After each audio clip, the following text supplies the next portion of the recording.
बहुत समय पहले यहूदिया की धरती पर एक छोटी सी जगह थी, बैतलहम। उसी शांत रात एक साधारण गौशाला में एक बालक का जन्म हुआ। न कोई महल, न शोर शराबा।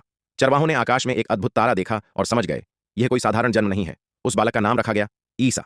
ईसा बचपन से ही अलग थे।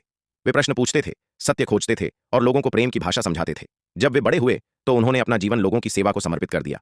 वे कहते थे, परमेश्वर का राज्य तुम्हारे हृदय के भीतर है। ईसा गांव गांव घूमते, जहां भूख होती वहां रोटी बांटते, जहां बीमारी होती वहां आशा देते, अंधे को देखने का भरोसा मिलता, टूटे मन को सहारा।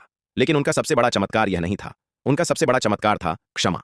एक दिन लोग एक पापी स्त्री को दंड देने लाए। सब हाथों में पत्थर लिए खड़े थे। ईसा ने शांत स्वर में कहा, जिसने कभी पाप न किया हो वही पहला पत्थर फेंके। धीरे धीरे सब चले गए। ईसा ने उस स्त्री से कहा, डरो मत, अब नया जीवन शुरू करो। ईसा के शब्द सरल थे लेकिन बहुत गहरे। वे कहते थे, अपने शत्रु से भी प्रेम करो। जो रोते हैं वे धन्य हैं। जो सबसे छोटा है वही सबसे बड़ा है। कुछ लोग उनसे प्रेम करने लगे तो कुछ उनसे डरने लगे। सच्चाई हमेशा सवाल बन जाती है। धार्मिक नेता ईसा से असहज थे क्योंकि वे नियमों से ज्यादा दयालु हृदय की बात करते थे।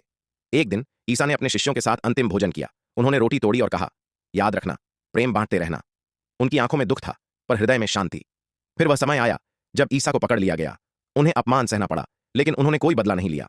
वे बस इतना कहते रहे, हे पिता, इन्हें क्षमा करना क्योंकि ये नहीं जानते कि क्या कर रहे हैं। ईसा को सूली पर चढ़ाया गया। उस दिन आकाश उदास था। लोगों को लगा सब खत्म हो गया, प्रेम हार गया। लेकिन कहानी यहीं समाप्त नहीं हुई। तीसरे दिन कब्र खाली मिली। ईसा जीवित थे। उन्होंने मृत्यु पर नहीं बल्कि डर पर विजय पाई। उन्होंने अपने शिष्यों से कहा, डरो मत, जाओ, प्रेम और सत्य का संदेश पूरी दुनिया में फैलाओ। और सच में ईसा तो गए नहीं। वे हर उस दिल में आज भी जीवित हैं जो टूटे को जोड़ता है, जो नफरत के बदले प्रेम चुनता है, जो अंधेरे में भी आशा जलाए रखता है। ईसा मसीह का जीवन हमें यही सिखाता है, ईश्वर को पाना है तो इंसान